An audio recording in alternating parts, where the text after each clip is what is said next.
उत्तर प्रदेश में आज जो 55 सीटों पर चुनाव हो रहा है उसमें से 38 सीटें पिछली बार 2017 में भाजपा ने जीती थी और 15 सपा ने जीती थी। लेकिन पहले चरण के चुनाव के बाद से ही हर कोई दावा कर रहा है कि हम ही जीतेंगे और पूर्ण बहुमत से सरकार बनाएंगे उत्तर प्रदेश में, चाहे भाजपा हो चाहे समाजवादी पार्टी गठबंधन के साथ हो। तो चलिए अपने गेस्ट से बात करते हैं जो हमारे साथ विशेषज्ञ स्टूडियो में मौजूद हैं और जुड़ रहे हैं लगातार हमारी एबीपी न्यूज की कवरेज में। मेरे साथ अंबर जैदी हैं जो सामाजिक कार्यकर्ता हैं। और अंबर, मेरा पहला सवाल आपसे इसलिए है क्योंकि मुस्लिम मेजॉरिटी जो ये इलाके हैं आज यहाँ पर वोटिंग हो रही है, यहाँ पे हमेशा से ही भारतीय जनता पार्टी को चुनौती मिलती है, लेकिन इस बार हिजाब विवाद ठीक पहले हुआ है। आपको क्या लगता है ग्राउंड लेवल पे जब आप लोगों से बात करती हैं तो क्या उसका असर दिखेगा इन चुनाव पर? देखिए प्रीति, पिछले कुछ सालों में या हम देखें जो 2017 के चुनाव रहे हैं उसमें भी हमने देखा कि मुस्लिम महिलाओं ने भारतीय जनता पार्टी को काफ़ी हद तक वोट्स दिए थे। कुछ महिलाएं आकर बाहर अपनी बात नहीं रखते, लेकिन जो कुछ अभी इतने कुछ सालों में काम हुआ है जो महिलाओं को लेकर, जैसे कि ट्रिपल तलाक है या फिर हमने देखा कि हज पर बिना महरम के जाने की, ऐसी कई सारी चीज़ें हैं जिसको लेकर अब महिलाओं में वो जागरूकता आई है। पहले मुस्लिम महिलाओं को सिर्फ एक हेड काउंट की तरह, सिर्फ एक वोट की तरह एक माना जाता था, लेकिन अब वो ओपिनियटेड हो गई हैं, अपना मताधिकार का वो इस्तेमाल करती हैं और एक साइलेंट वोट शेयर उनका मुझे लगता है वो असर करेगा। लेकिन हिजाब का एक मामला है जो काफ़ी हद तक, जैसे कि हमने देखा है कि सपा का जो वोट शेयर है उसके लिए एक बड़ा मुद्दा रहा है और ये उस पर असर करेगा उस वोट को यूनाइट करने के लिए। तो लेकिन सेंसिटिव मुद्दा है, आप ये मानती हैं, और इस पर लोगों की कहीं ना कहीं साइकोलॉजी पर असर जरूर करेगा। तो मेरे साथ दिल्ली यूनिवर्सिटी के प्रोफेसर अवनीश अवस्थी जी भी हैं, उन्हीं से ये सवाल ले लेती हूँ। अवस्थी जी, देखिए ठीक वोटिंग से पहले जिस तरह की बयानबाजी हो रही है, खासतौर पर खुद योगी आदित्यनाथ ने बोला है कि ये देश संविधान से चलेगा, शरिया से नहीं चलेगा, ये हम सब जानते हैं और ये सही बयान भी है। लेकिन उन इलाकों में जहां आज वोटिंग हो रही है इसका असर तो जरूर पड़ेगा भारतीय जनता पार्टी के वोट शेयर पर। भारतीय जनता पार्टी का जो लोग वोट देते हैं वो तो वोट देंगे इस बयान पर, और भी ज़्यादा उनको खुल करके वोट देना चाहिए कि ये देश जो है संविधान से ही चलना चाहिए और चलेगा, शरिया से नहीं चलेगा, इसमें कोई दो राय नहीं है। जो भारतीय जनता, बल्कि वो लोग जो लोग फैंसीटर हो सकते हैं वो भी इस बयान पर आकर के ये सोच सकते हैं कि संविधान से चलेगा, शरिया से नहीं चलेगा, उनको एक तरफ योगी आदित्यनाथ के इस बयान पर वोट करना चाहिए। और लगातार पिछले कुछ दिनों से जो ये विवाद चल रहा है, ये विवाद ये तो है नहीं कि आप वोटिंग करने के लिए हिजाब पहन के नहीं आ सकते, ये स्कूल की है।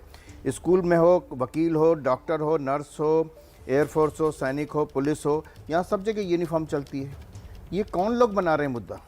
नहीं, तो लेकिन स्कूल तक सीमित नहीं है ना, स्कूल तक सीमित नहीं रहा। प्रदीप सिंह जी नहीं रहा, बैठे जिन हैं, लोगों ने इसको बाहर किया। धामी जी ने उत्तराखंड में खुद ये कहा है कि यूनिफॉर्म सिविल कोड लाएंगे, उसके लिए कमेटी बिठा देंगे जैसे ही वापस हमारी सरकार बनी। प्रदीप सिंह जी, आप क्या समझते हैं इसका असर सिर्फ उत्तर प्रदेश में तो है नहीं, उससे बाहर निकलकर अब उत्तराखंड में भी, और शुरुआत तो इस विवाद की पूरी कर्नाटका से हुई थी, लेकिन सब जगह फैल गया है और चुनाव का मुद्दा बन गया है। देखिए, यूनिफॉर्म सिविल कोड से हिजाब का कोई नाता नहीं है। ऐसा नहीं कि यूनिफॉर्म सिविल कोड आने के बाद आप हिजाब नहीं पहन सकते। जो अभी स्थिति है यूनिफॉर्म सिविल कोड के बाद भी होगी, कि स्कूल में हो या जहां भी यूनिफॉर्म कंपलसरी है वहां आप सिर्फ नहीं पहन सकते, बाकी तो आपकी आज़ादी है क्या पहनते हैं क्या नहीं पहनते हैं। दूसरी बात, उत्तर प्रदेश चुनाव की बात करें, मुझे लगता है कि इसका असर चुनाव पर होगा। और अभी जो उम्मीद की जा रही थी, जो कहे कि भाजपा को शायद उम्मीद रही होगी कि बीएसपी ने बहुत सारे मुस्लिम कैंडिडेट उतारे हैं, अच्छे कैंडिडेट उतारे हैं, वो मुस्लिम वोट का बंटवारा कर सकेंगे। मुझे लगता है इस विवाद के बाद, हिजाब के विवाद के बाद, अब जो है समाजवादी पार्टी की तरफ एक तरफा मुस्लिम वोटिंग होगी और जो मुस्लिम वोटों के डिवीज़न की उम्मीद थी या आशंका थी वो नहीं होने वाली है। तो इसका लाभ निश्चित रूप से समाजवादी पार्टी को मिलेगा अगर इसके जवाब में काउंटर पोलराइजेशन नहीं होता। तो अगर होता है तो फिर लड़ाई और जो है कांटे की हो जाएगी। क्योंकि ये देखिए, ये इलाका ऐसा है जो बीजेपी का हमेशा से कमज़ोर इलाका रहा है।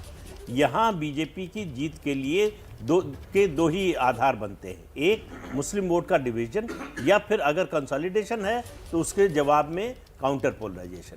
अगर ये दोनों नहीं होते हैं तो बीजेपी का नुकसान है। इनमें से जो है अगर काउंटर पोलराइजेशन होता है तो या डिवीजन होता है मुस्लिम वोट में तो बीजेपी का फायदा होता है। ठीक है। बिल्कुल प्रीति, तो यहाँ पर जब भी बात हिंदू मुसलमान की आएगी तो खुद सपा के प्रवक्ता भी कई बार ये बोल चुके हैं कि फायदा बीजेपी उठाने में कामयाब रहती है, इसलिए वो बचते हैं इस मुद्दे पर खुलकर कुछ भी बोलने से। हालांकि जिन्ना से प्रचार की शुरुआत हुई और गजवा हिंद पर आ गई, इस पर भी अपने गेस्ट से लगातार बात करेंगे, लेकिन अभी रामपुर का सियासी समीकरण समझ लेते हैं, क्योंकि रामपुर की जो फाइट है वो भी बहुत दिलचस्प है। क्या वहां पर समीकरण है, रामपुर की टक्कर क्या है, वो आपको बता रहे हैं। देखिए, आजम खां सांसद हैं, पूर्व मंत्री रहे, 9 बार के एमएलए, 2 साल से जेल में हैं। नवेद मियां यहां पर कांग्रेस की टिकट पर हैं, करीब 4 दशक से पॉलिटिक्स में सक्रिय हैं, वो चुनावी मैदान में है। रामपुर का सियासी गणित आपको इस वक्त समझा रहे हैं हम। और इसके अलावा जो पहली बार चुनाव लड़ रहे हैं बीजेपी के टिकट पर, वो भी चुनाव, उनके नाम भी हम आपको बता रहे हैं, सक्सेना, आकाश सक्सेना, माफ कीजिएगा, आकाश सक्सेना है जो पहली बार चुनाव लड़ रहे हैं। और एक तरफ आजम खां, एक तरफ नवेद मियां और एक तरफ आकाश सक्सेना। तो ये रामपुर की सियासी टक्कर है। तो आजम खान का इलाका है और पूरी तरह से उनकी पकड़ मानी जाती है यहाँ पर, लेकिन इस बार नतीजे किस ओर जा सकते हैं ये देखना बहुत दिलचस्प रहेगा। और उसी बात को कंटिन्यू रखते हैं अपने विशेषज्ञों के साथ भी। वरिष्ठ पत्रकार दिबांग भी मेरे साथ स्टूडियो में मौजूद है। दिबांग, आप सहमत हैं प्रदीप जी से जब वो कह रहे थे कि कहीं ना कहीं अब क्या होगा कि एक तरफा वोट पड़ेगा?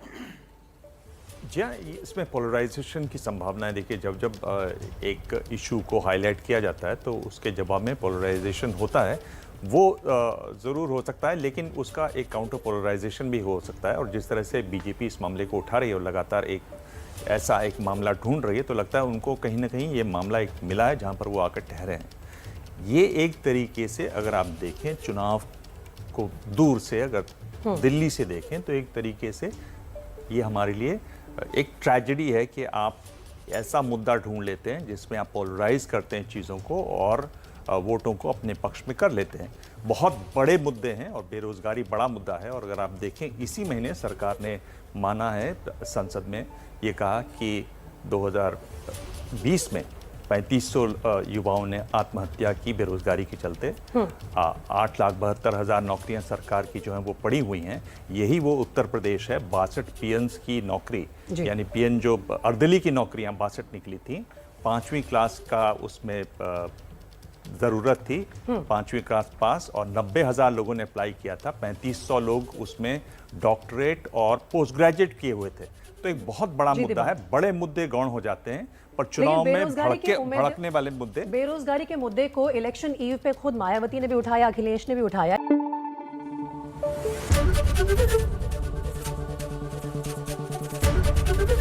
एबीपी न्यूज आपको रखे आगे।